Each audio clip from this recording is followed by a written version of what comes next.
pourront demander à bénéficier du package. À peine la page s'est-elle tournée sur la dernière édition du Grand Raid que les bénévoles de l'association sont déjà à l'œuvre pour 2016. Comme chaque année, la conférence de presse du mois de décembre permet d'annoncer quelles seront les nouveautés pour la prochaine édition. Et le moins que l'on puisse dire, c'est que les journalistes qui étaient présents avaient de quoi coucher sur le papier. Cette édition 2016 va opérer en effet de nombreux changements, et pas des moindres, le parcours, les modalités d'inscription et peut-être même une nouvelle course.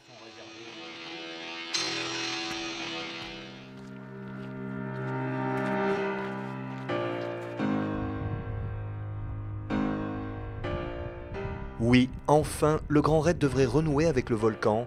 Depuis 3 éditions, le départ de Saint-Pierre rendait difficile le passage par le massif de la Fournaise, pourtant l'un des emblèmes forts de la Diagonale. La direction de course avait donc dû y renoncer, temporairement. Depuis 2 ans, en effet, une solution alternative est envisagée, mais compliquée à mettre en œuvre. Après le poste du domaine Vidotte, jusqu'auquel rien ne serait changé, ce nouvel itinéraire passerait par la plaine des Grègues, la rivière des Remparts, Grand Coude et Langevin.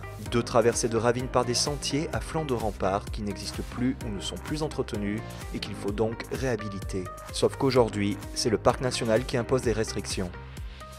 Nous rencontrons actuellement une difficulté avec le parc qui a laissé entendre au travers d'un arrêté que ce passage serait exclu pour des manifestations importantes comme la nôtre. Donc nous allons nous rapprocher du parc, négocier, voir ce qu'on peut leur apporter, la réponse qu'on peut donner, et ensuite on tirera les conclusions de cette rencontre.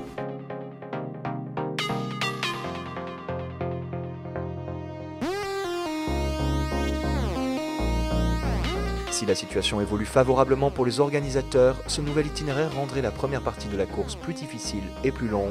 À Textor, en effet, les coureurs auraient déjà parcouru 60 km et 4000 mètres de dénivelé, soit 20 km de plus et le double en dénivelé positif par rapport au parcours de 2015. De quoi rééquilibrer un début de course souvent critiqué pour son aspect trop roulant.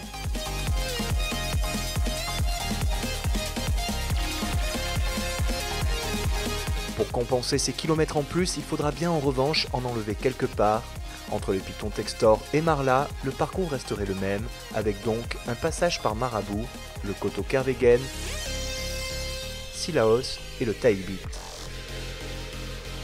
C'est à Mafat que le changement aurait lieu. Fini le circuit en zigzag, les coureurs traverseraient le cirque du sud au nord comme il y a quelques années.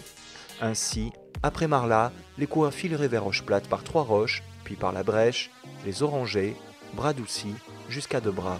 À Debras, les grands raideurs continueraient sur le parcours du Trail de Bourbon et de la Mascarène 2015, c'est-à-dire par le mur de Dodane, puis la redescente sur le chemin Ratinot. La grosse difficulté de la montée du Maïdo serait donc remplacée par celle de Dodane.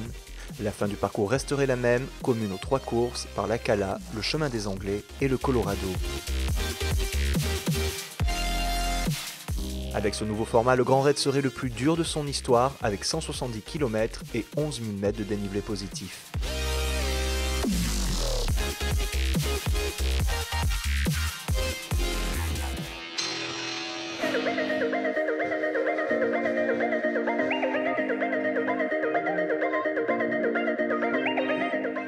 L'autre nouveauté majeure de la prochaine édition, c'est le changement radical du parcours du Trail de Bourbon. Sous réserve que celui du Grand Raid passe bien par le sud, les 2 parcours s'interchangeraient dans Mafat.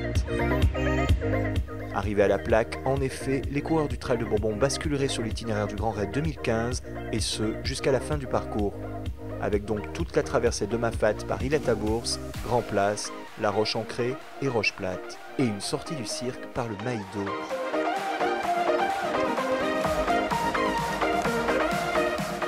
La suite resterait identique au Grand Raid, par Sans Souci, le chemin Ratinot, la Cala, jusqu'à la Redoute. Un nouveau parcours qui franchirait allègrement la barre des 100 km pour la première fois de son histoire, 115 km pour un peu plus de 6500 mètres de dénivelé. Le Trail du Bourbon va augmenter en distance et en dénivelé, donc il va être quelque part plus dur que ce qu'il a été jusqu'à présent. Et il va être aussi plus dur parce qu'il va intégrer un challenge national qui s'appelle l'Ultra Montagne Trail Tour, organisé par Antoine Guillon, le dernier vainqueur de la Diagonale des Fous.